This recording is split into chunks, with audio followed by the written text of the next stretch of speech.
Hi, this is Randy Finney with the right side of the chart, and this is a closing market wrap for Monday, September 15th, 2025.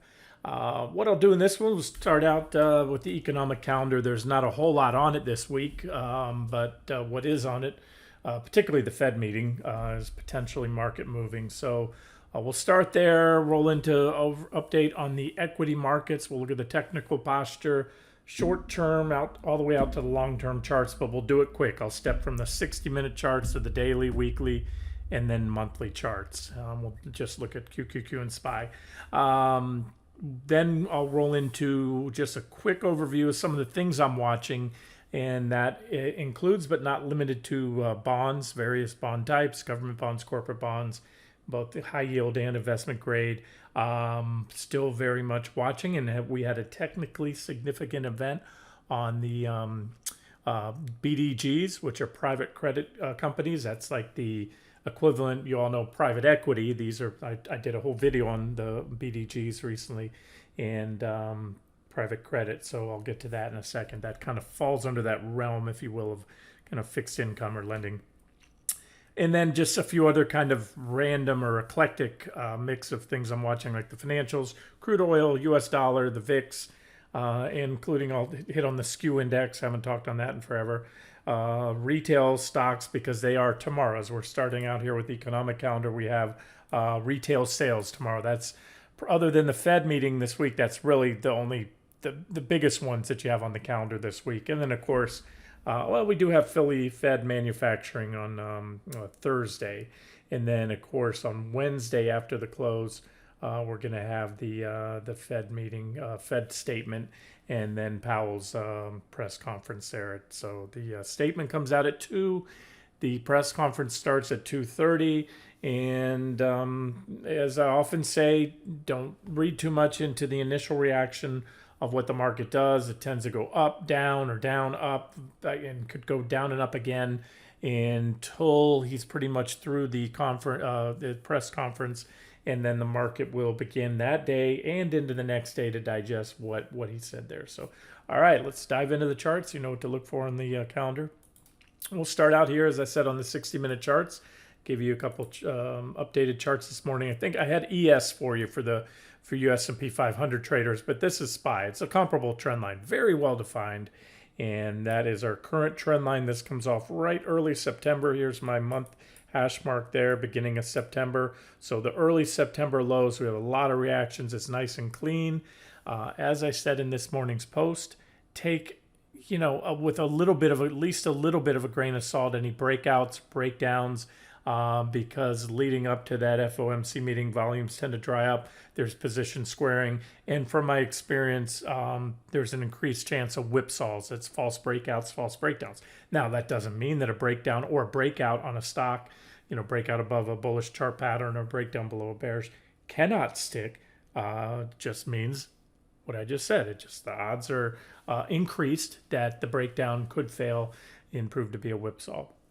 But with that being said, the charts are the charts. We can sit here all day long and speculate, pontificate, whatever we want to do, and what the Fed's going to do, may not do, and how the market's going to react.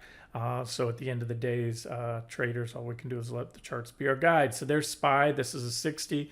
I'll hit over on QQQ on the 60. There's the same trend line I gave you this morning. We're still above it. As I mentioned yesterday or Friday, that the stops have been hit on that one. The daily close suspended them for 2 days, and then we closed above it on Friday. And so it would be a new short entry. Again, if you may have given it room, I talked about that. The trade, you can say it was closed out for a profit or stopped out for a loss, about equal. We first shorted that right here. And as I said, it hit about a 2.7% drop. Where's Friday's close? Right there. 2.17. So a bigger gain on the first target hit than the loss stopped out. But again, everybody's different. So if you were holding out for the deeper targets, then that was the suggested stop. And again, it's up to you. As I mentioned, there's plenty of meat on the bone. If we go down here and take out T2, that's still a big level. And so if you're wondering what my targets would be if that trend line breaks, the only difference, I would probably put a line about right here, about 582 being the first target. Oh no, I'm sorry, right up there, about 580 almost 584. We have that previous high, reaction high there, then the recent breakout. That would be the first downside target if you're just looking for a quick trade. Really not a lot of meat on that bone. That's about 1.25% drop. And then the other ones come into play. Otherwise, if we go up, remember when you're at new highs, there's no resistance levels. So you can use Fibonacci projections, or if there was a chart pattern to measure from, a bullish chart pattern, which I don't see, then you could use that. But there's really, there's not resistance levels overhead. That's why I'm talking about these, where the next sell signal will come from and where the downside support / potential targets are. All right, so let's now jump back to SPY, and we'll go to the daily. All right, up to the daily chart. You can see nothing has changed now. We started diverging on both indicators. Let me fix that line. That one's not proper. That should be right. I'll leave it right there. So right here, from this point where my crosshairs are, we started the divergence also on the RSI. We've had divergence building here. There's a subscriber that keeps mentioning divergence on things, bullish or bearish, that, and things keep going. And again, I already covered that, and I'll probably too long last Friday. And so I'm not going to address it again. As I always say, divergence is not a buy or sell signal, just like overbought and oversold isn't. It's merely a condition. And sometimes those divergences will build, and ultimately play out for the bigger they get. Typically, the bigger the move. And I've seen times where they get burned through, and then you no longer have divergence. So they're not the be-all, end-all. Again, they're conditions, and the conditions need sell signal. Now, this was an uptrend line. We've had a series of uptrend lines, and again, if I had one word for this recent stock market, it is resilient. Again, we've had lots of clean. We keep setting up. You can see it here. This is a daily, but we saw these on the 60-minute chart. I've highlighted them. Keep getting these little divergent highs, little breakdowns, and we just keep inching higher. Somebody made comment that it's like the 7th day or whatever, consecutive day, or 6th, 7th day of the market going up. I looked at it. It's, I think, up not the S&P, the NASDAQ, and it's up less than half it was in a single day off the lows. We were long off the lows there, and we went up, I think it was like 14%, somewhere give or take, in a single day. And we haven't even done that much in the last, whatever that consecutive streak on the NASDAQ is. I think I've measured out to be about 4.5%. We're only up 3. So what's happening is volatility is compressing. So we're not going down, and we are going up, but we're not going up a lot. These are incremental little, almost flattish days recently, on the SPY with a couple of red days mixed in. But so that's the trend. And, the day I stop, looking at the charts the way I always have, is the day that time to move on for something else. But this is a trend line. It'll trigger a sell signal when broken. Doesn't guarantee anything, but it guarantees that's what it is, an objective short entry. And based on these divergences, overbought conditions, and just everything is building in the charts, it has a potential to be a lot more than just a little pullback like these last few. But we'll see. There's again, I'm going to get into some of the other things I'm watching that are relevant to the market, because I have a lot of what I call green flags, things that I'm watching that are not flashing any warning signs, such as credit spreads. I'm looking at bonds, and then some things that are or getting close. I'm going to get to that in a video and show you what I'm talking about. QQQ daily chart. QQQ, this is it. Just pull that line up a little bit. There's that nice clean, same thing I gave you on the 60-minute chart, uptrend line right there.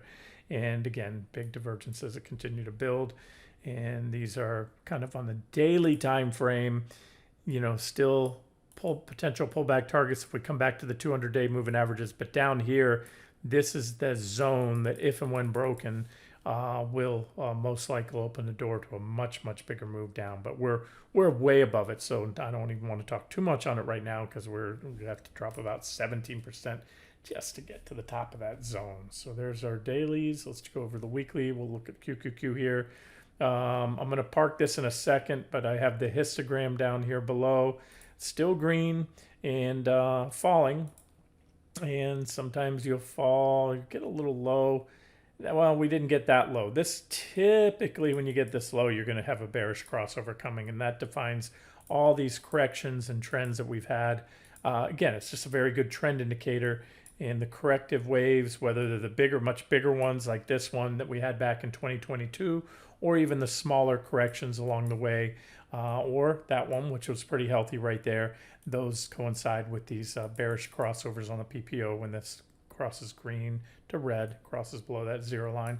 And so we'll continue to watch that. You can see the PPO down here itself, currently poised to, but not yet crossed over. That's all the histogram reflects, is the differential or distance between these two lines. So when the blue line crosses the white line, which is the PPO line down below its signal line, then you cross red on the histogram from green to red.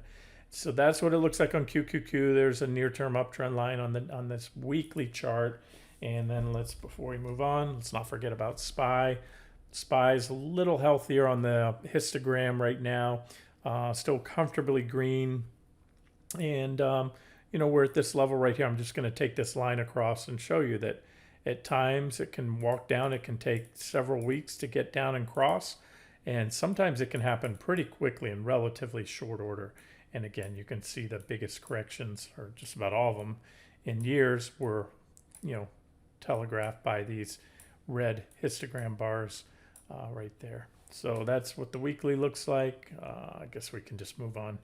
And then finally, this is the big picture out here. This is a monthly chart, kind of, 401k stuff I talk about, the 20-month exponential moving average being a very key moving average. We're still comfortably above that. That's about right here now. That helps define bigger trends. This blue up trend line is what I think right now on the, at least on this monthly time frame, the most significant trend line. Comes off the 2009, the March 09 lows. That's where the bull, really this is one big, it has some corrections that were called bear markets within here. Certainly these two at least, COVID and that last drop. But for the most part, they were just corrective waves in an ongoing secular bull market there. And you can see big divergences building. And so I'll update this on a monthly basis. It doesn't change very much, and we're only on September 15th, halfway through the month. So nothing that matters until the month is over counts. And a great example of that, we took out the 20-month right here, intra-month on the month of April there, and we hammered off the primary trend line. So this is the big level in QQQ. I'd encourage you to replicate this if you track, on long-term charts. Comes off, technically the NASDAQ 100 is the only index that bottomed in November of 08, put in another low, almost as low, but slightly higher when the rest of all the other indices, small caps, mids, S&P 500, they all bottomed March 09. So you come off that 08 and you hit them both. The November 08, March 09 low, come in here, you're going to get the COVID low right there. You're going to get the recent low from the 2022 bear market, 38% or so drop. And then we just hit it here recently and hammered off that with the little Trump, the initial liquidation day sell-off right there. And so again, that's kind of longer term stuff. Let me move forward because if we theoretically, if we're not going to do it, but if we drop there, tomorrow you're not going to do that in one day. Your circuit breakers are. I'm just saying it wouldn't matter until you close the month, and then to say that this trend line has been broken on a monthly closing basis because it's a monthly chart.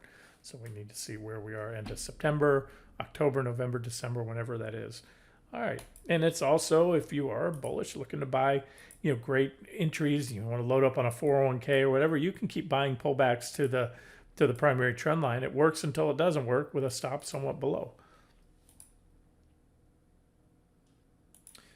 Okay, let's switch gears. Let's move over to the credit markets.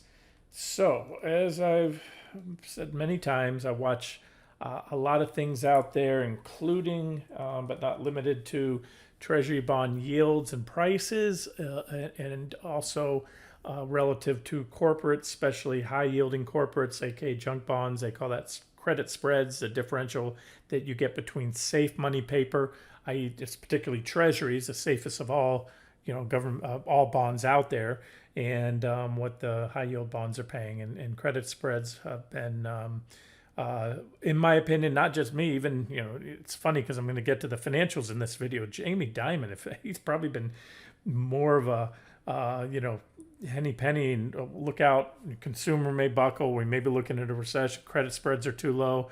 Yet JP Morgan stock just keeps climbing. So it's funny that he's been one of the most cautious and kind of waving yellow flags for a while.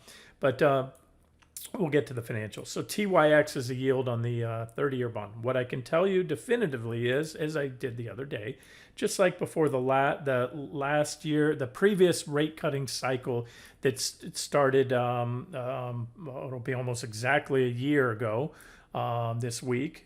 That one we saw a big abatement in yields, as you usually do once the federal funds futures are pricing in a near certainty for a rate cut. Historically, you'll see long-term yields fall. Now, what happened last time, as I've covered many times, is yields exploded and went the opposite way after the rate cut actually came. Now, is that going to happen again? I have no idea. It's something to watch for. So it's not a call. History often repeats, or I'm sorry, history often rhymes, but it doesn't always repeat. So we'll see, and then how, what it does, how it reacts. That'll be interesting. I think there's a fade trade to be made if you wanted to on right now on TLT. Let me get to TLT as the price of the 30-year bond. We just broke down. This is my 60-minute chart. We're at resistance. I've had this level here for a while. We broke down today, had a little kickback, and we're at that resistance. So you could trade ZB right now. There's liquidity in the 30-year bond futures, which are symbol ZB or TLT. I think we'll see some profit taken leading up to the meeting because we've had this nice ramp up because the Fed funds futures are pricing in that near certainty. Here it is, Fed Watch. Go to CME Group, just type in the word Fed Watch, do a search. 96.5%, so only a 3.5% chance of a 50. 96% chance and virtually, well, basically zero chance that they're going to raise rates. So, or even, like I said, or hold them the same. Very, very low. So the chance, I'm sorry, I did that wrong, guys. No, I did it right. Yeah, 96.5 that we're going to get the quarter point cut. Yes, and the other remaining 3.5 is we're going to get the 50 basis point cut. So 0% chance that they're not going to cut rates. And we know that. The market, this Fed would never, ever do that to the market when it's expected. It's just, they just wouldn't do it. They don't like to surprise the market.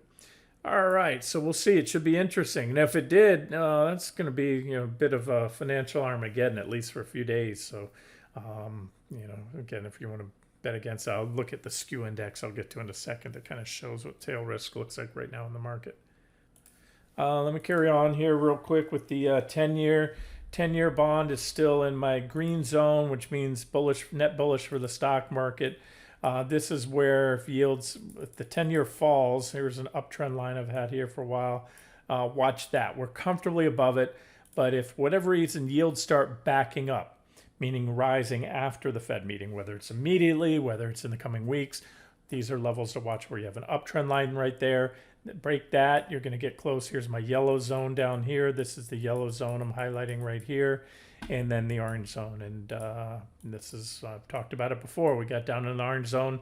The two biggest drops that we've had in years, or last few, were telegraphed by yields doing that. So what they get there, they're pushing back and threatening to break out to multi-year, even multi-decade highs if that happens. So we'll watch this. As of now, I can tell you they're at resistance, just like on the 30-year.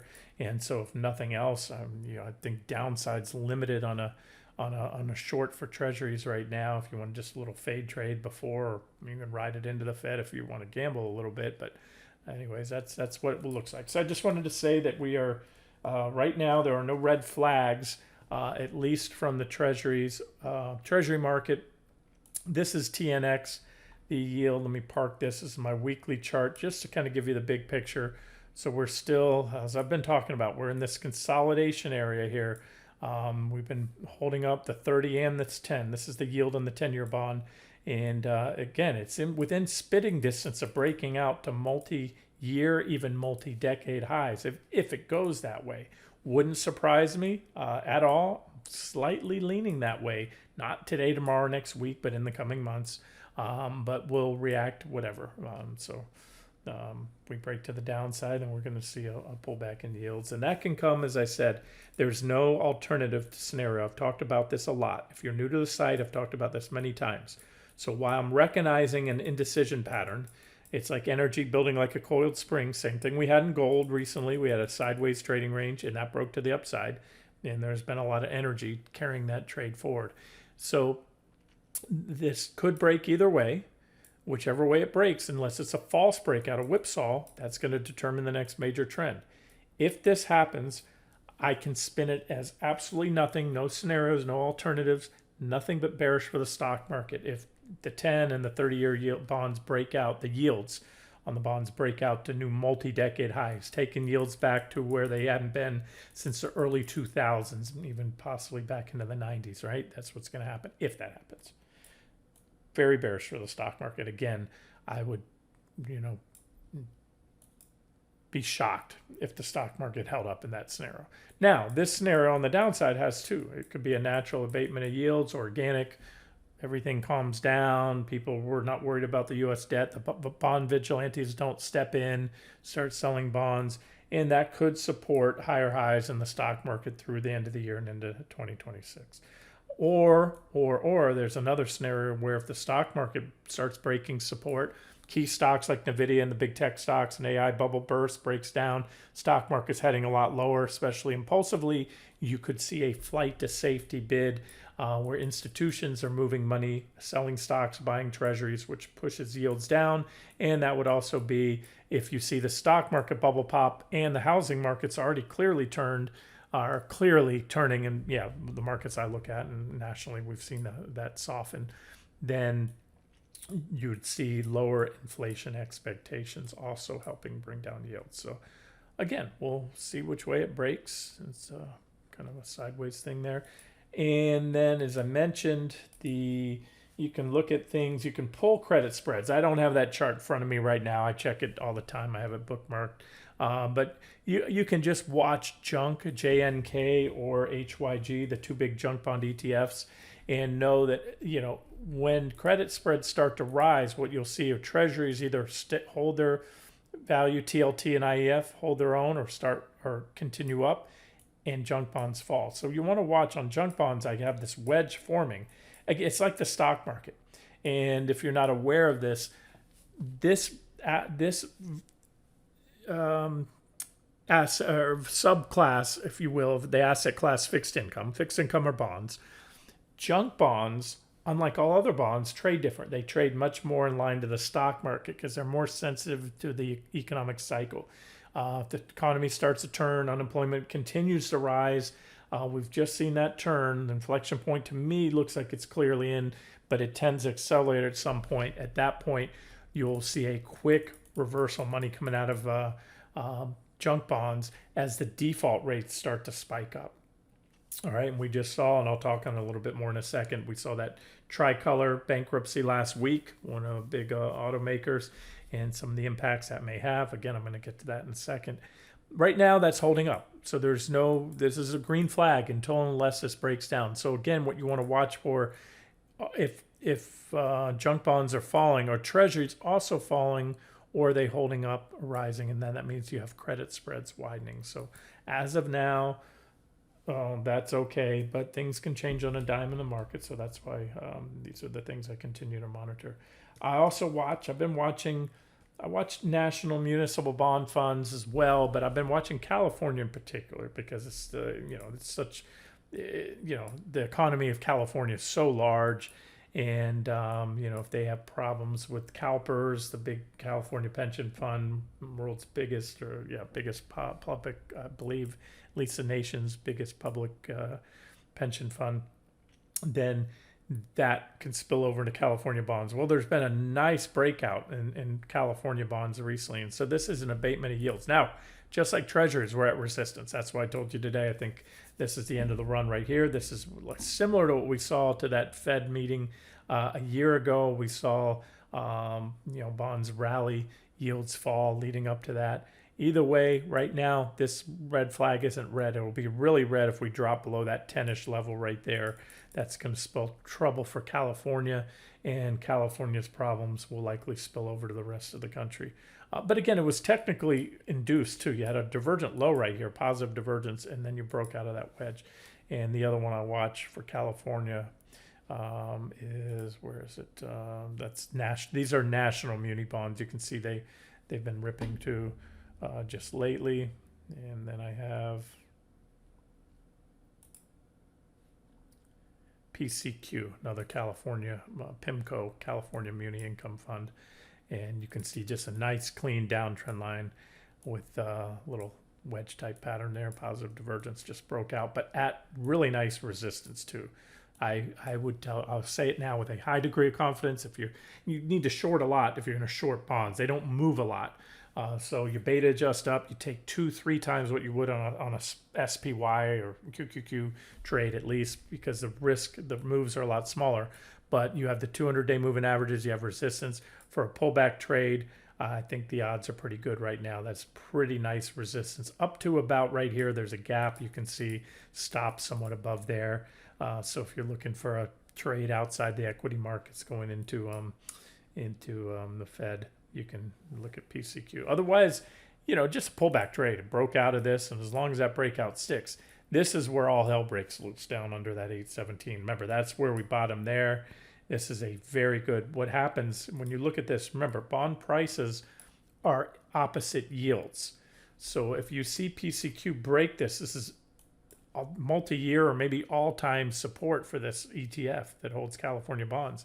And so what that means, if the prices break down below that level, yields have now broken to multi-year, even multi-decade highs.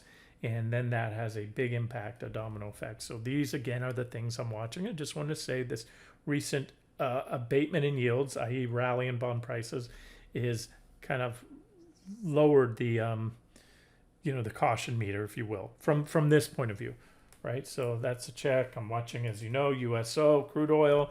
That I've also given you for the last couple of years, my zones defined as red zone says it's not written there. That's where the market will really feel pain. That means crude prices are breaking out to new multi-year highs. We're far from it right now. We're getting right back into we're teetering around the bottom of my yellow zone. Remember, I gave you a yellow, orange, and a red zone. And so right now we're okay there. Again, something to watch.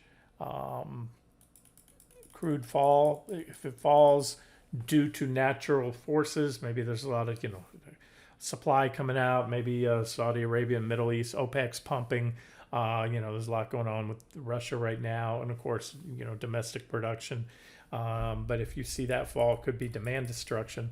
I don't have much of an opinion on crude. I'm just wanted to point out that I'm watching it. I do have a position and an opinion on natural gas. I highlighted that one for you last week on the pullback. I like to make a point on the trades we're in.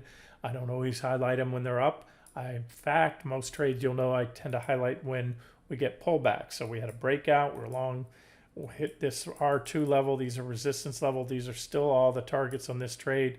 And last week I pointed out as an objective reentry on a buy point on this pullback. Nothing goes up forever. You had a wave, first wave up with the breakout, pullback. And now we need to take out these recent highs right here to set the door for higher gains there. So it would help to see crude pull back. Usually when they pull back in crude, natural gas goes up because the lower crude prices go. They start tapping wells, and then you have less nat gas coming out of the ground, and some prices go up. Supply and demand. Okay, so watching that very much. Watching the VIX. VIX actually ticking up today. This is the spot VIX right here. Just updated this for you, I believe, on Friday. I know definitely last week. I think it was Friday. Here's our uptrend line. So unlike the stock market making higher highs, the VIX is not making lower lows. The VIX is also making higher lows, right? And you have the most recent divergent low. This was a divergent low. That was a divergent low. That was a divergent low. And that's a divergent low. This is what followed that one. This is what followed that one. We caught that. We caught that. All before all said and done, we zigzagged up and we got all that, right? That's all I can tell you. The VIX is holding up here. Positive divergence, same setup as before. We're also at price support. Again, I covered this pretty much in detail last week, so I really like the VIX going into the Fed meeting because we've already priced in a rate cut, and a lot of people are pricing in more. They're already pricing in, not necessarily at this meeting. Some are calling for a 50, but the dot plot, the future cuts and all that. So again, if the risk, I think, is on the downside. Now, Powell could come in and just blow out, throw all his dove feathers up in the air and just say, "Oh, I'm going to keep cutting. I'm going to do 50 now. We're going to keep cutting." That would be a bit of a surprise. You know what? Here's the thing, guys. I've seen this before where if the Fed gets too dovish, I've seen a 50 basis point cut in the past. I saw call one back in 1998. Market rallied like crazy and then sank after that, had its biggest one-day gain on that cut, and then was down like 50% a few months later. So all I'm trying to say is the market's reaction. What happens, Powell can spook the market by getting too dovish, because then the market all of a sudden might say, "Oh, what does Powell and the Fed know that we don't know?" So again, guys, we can sit here and parse through this all day long and hash it around. Let's just see how the market reacts. All I can tell you right now is I think the risk is, the RR on this is nice. We're at support, positive divergence. God forbid the market doesn't like what Powell's selling or anything else that happens this week. There's still plenty on the geopolitical front that could happen. The risk is to the upside there. And remember, VIXY is a proxy to trade the VIX. Same thing. It doesn't look like the VIX chart because it is an ETF. Again, these aren't good long-term. They're good hit-and-run vehicles. So should this start moving up, again, I like it. It looks good right now. Let me give you the futures. Okay, we're pretty much rolling now. The September contracts only have a couple days left on them. So this is the October contract here. There's our primary downtrend line that comes off the high right there, early April highs. That's when last time we were long the VIX, and then we covered all shorts, went full long on the site, and volatility was high there. And we've had a couple divergent lows since. I pointed them out, and they move. The VIX, these are VIX futures. It's I got to measure this way here so I don't move the lines. That was, what does that look about? The 20% pop. It doesn't look like much because the VIX moves so much in percentage terms.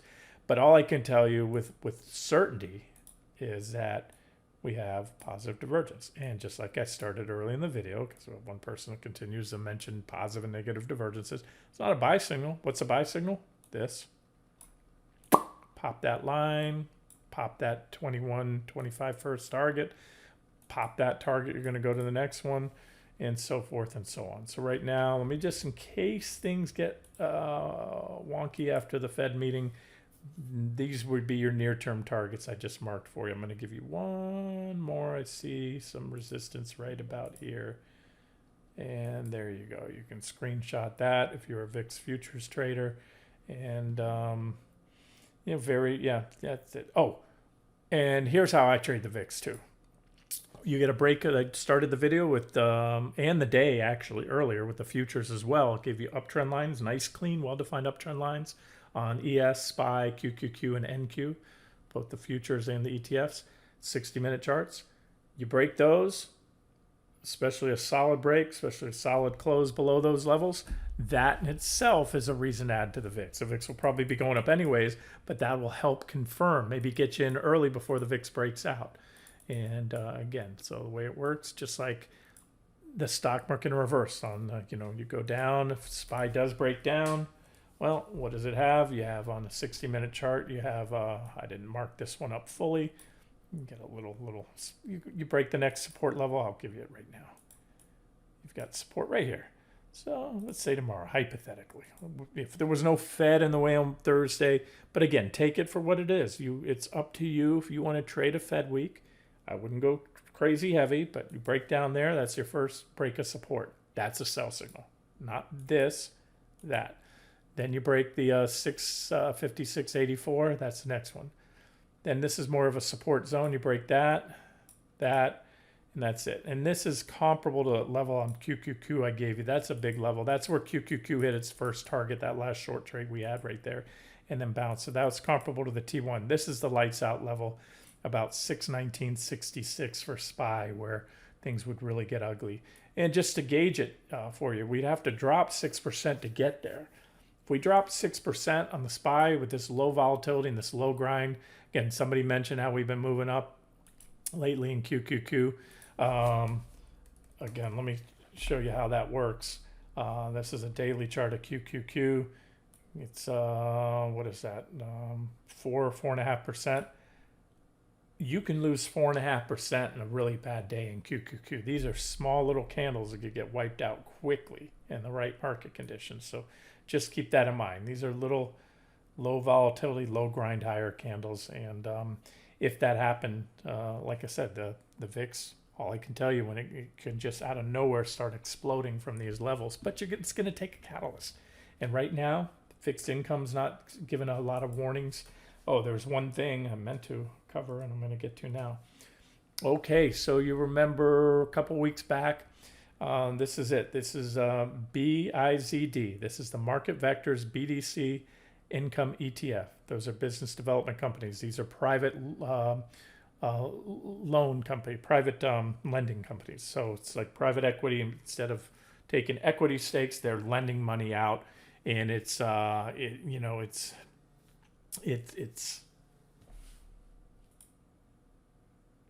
sorry, I had to take a phone call there. So yeah, these BDCs, private credit companies, this is the level I gave you when I did the video, and the one I told you. So I had an alert go off this morning, and it wasn't just a brief little thing. It broke down, gave you an objective short entry at that point, and I've been watching it all day. Again, we've got the Fed meeting coming up. This could, what I'm looking for, and I always do, when the market has these divergences, overbought conditions, excessive bullishness, I'm always looking for what may be the next shoe to drop. It comes out of somewhere. Most people don't see where it comes from. It's like I told you, right now, credit spreads are fine. There's no red flag there. That could change to next week. It's not going to change tomorrow, a single day, but you could start to see them widen. It's something to watch. The financial sector I'm watching closely. Again, there's a lot of stuff, oil, things like that I already covered. This is definitely one of them. And where it could be a big shoe to drop for the stock market is just like private equity, they have that mark to fantasy thing. They get a price, their assets, what they think they're worth. It's exactly. All right, I shouldn't say exactly, but it's similar to what Bernie Madoff was doing. He was telling everybody their accounts were worth X. He was making up a fictional number. Obviously, they weren't worth that. That's how Ponzi schemes end, when enough people pull out and you don't have enough money coming in anymore to pay the existing, withdrawals. Now, I'm not saying this is a Ponzi scheme, but what I am saying is when you don't, and we've seen this time and time again, it just doesn't change over time. They tend to be overly optimistic on their pricing, and all of a sudden when they have to sell something, this is where you can have a blow up. And it may or may not have to do with, I mentioned Tricolor last week. Tricolor was that auto dealership that was lending money to people without Social Security cards. They were focusing on undocumented immigrants, people with no credit, pretty much no recourse other than the car. You can repo the car, but then that's not always so easy to do. You got to find it. You got to pay someone to do it. Anyways, they folded. Maybe this has something to do with that. Maybe not. All I'm telling you, that's a pretty big move down. Big red candle right there. And so we'll see. Continue to monitor it. I added some levels. So this is the level I had given you before, and that has broken down. And we went down to backfill this gap right here. That's the first support right there, about 1540, give or take.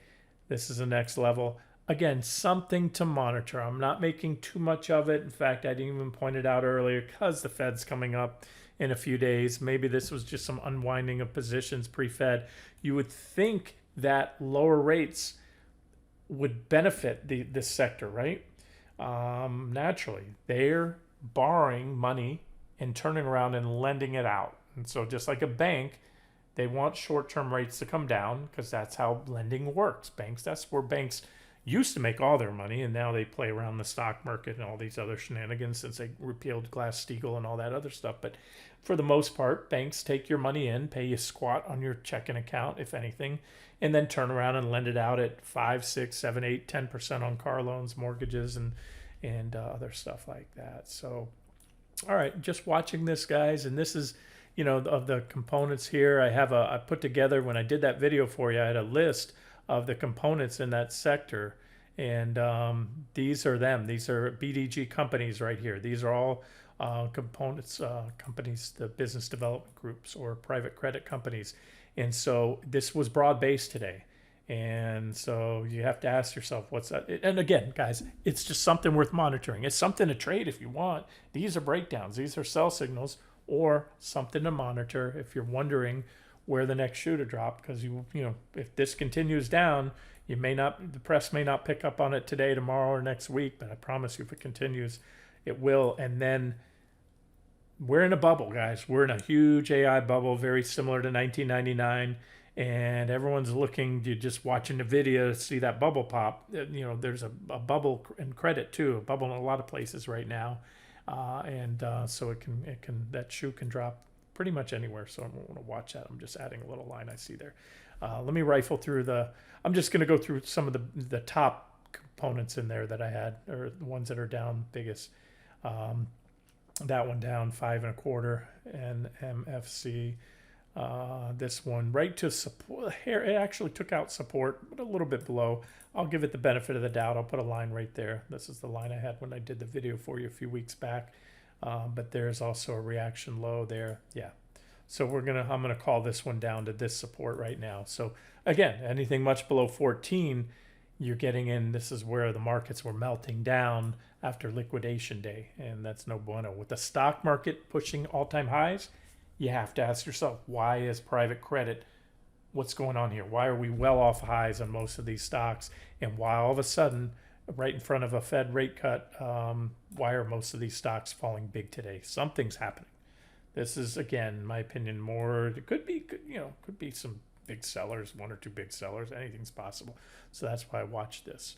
All right, so let me go back to that.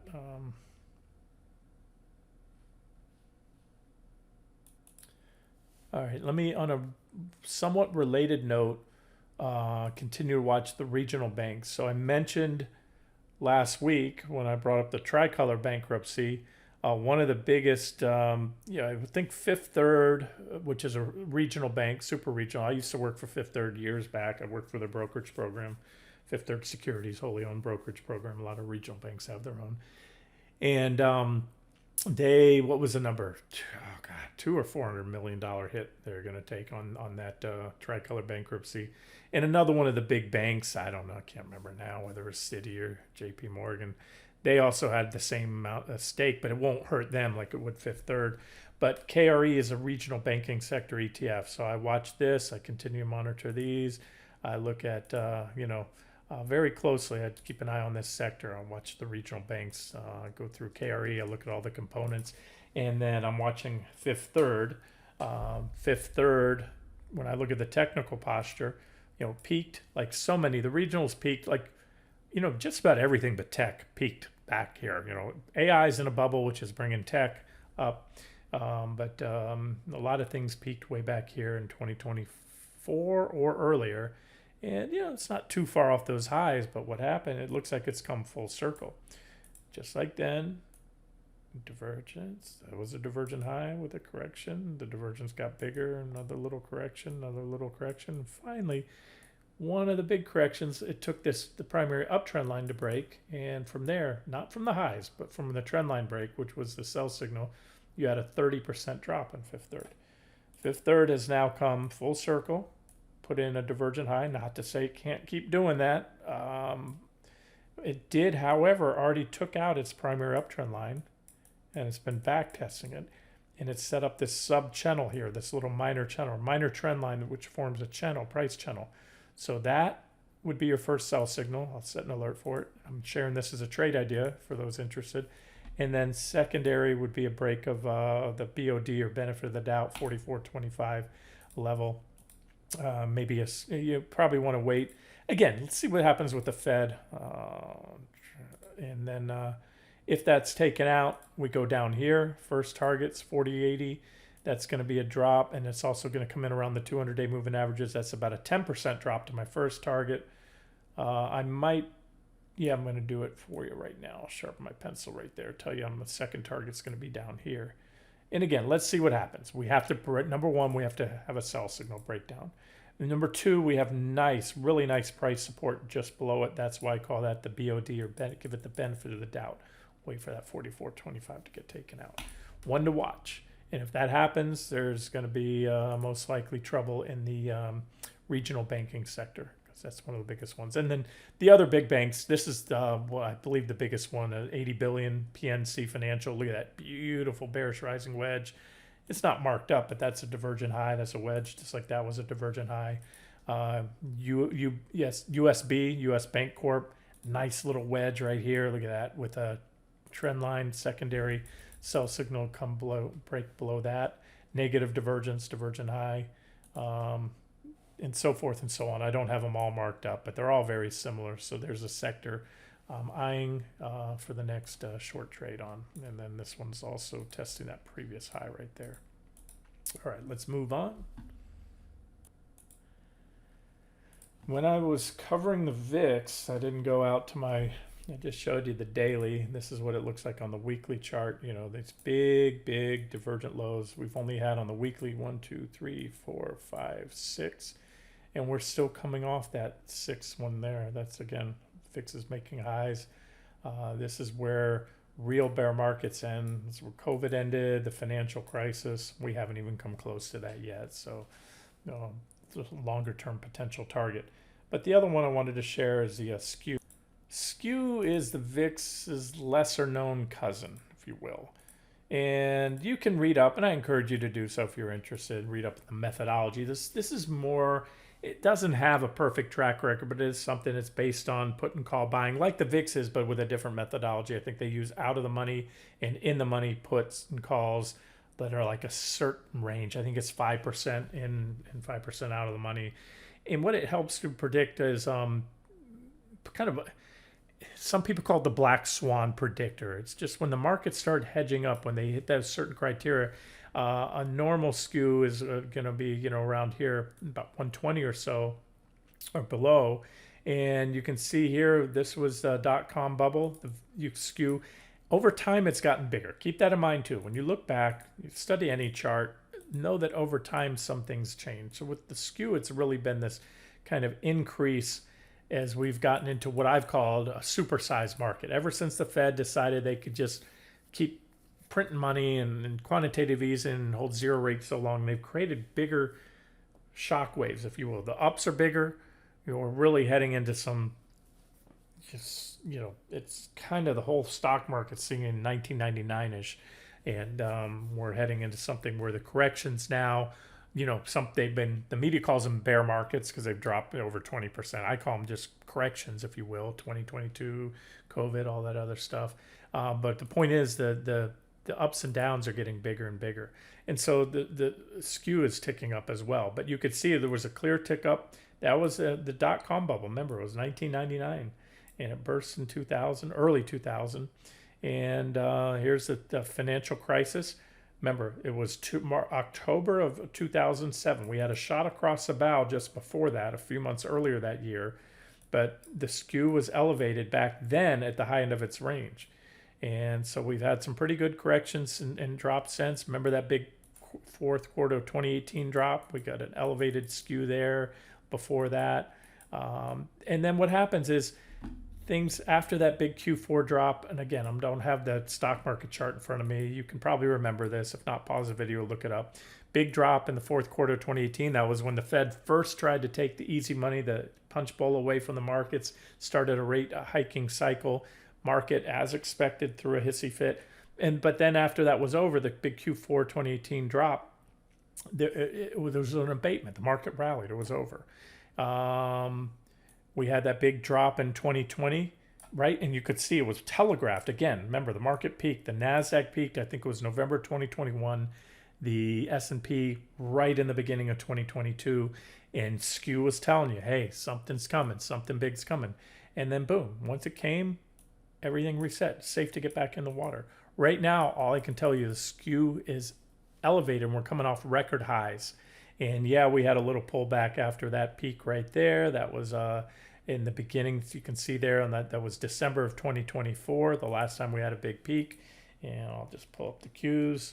What were we doing back then? I was warning, as I am now, and that was it. We had a big drop that happened into 2025 at the end. This is when in fall of 2024, the Nasdaq peaked. Oh no, put a marginal slightly higher high right there, and then peaked and then fell. And again, all I can tell you is skew is elevated right now, and VIX is at low. In fact,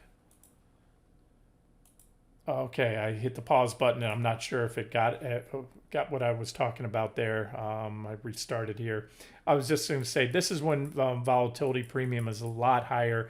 This is the time if I'm going to sell options, especially puts. That's when I'm going to do it when we spike up like that, like we saw, covering when I was covering all the shorts on April 6th and saying full longs, longs only, selling the VIX, turn around, covering that, selling that long, and then shorting the pullback to my pullback target zone. Right now, volatility premiums as about as low as it gets because the VIX is at, its low end of its multi-year range right there. So, the VIX, if it explodes, God forbid, for any reason at all, then you could really lose a lot of money fast selling puts right now. So just be careful there. Paired strategies are different, but if you're just selling naked options, naked puts right now, just understand there's not a lot of volatility premium to milk off them. All right, I'm looking at the clock. I was going to cover some individual stocks. I did get an alert on my Ruger today that I've shared with you. We hit that. I already covered it last week. We hit the first target, but we're at the trend line too. That trend line came in on the target. And this is like the sister trade with that Smith & Wesson I first shared with you right before Ruger.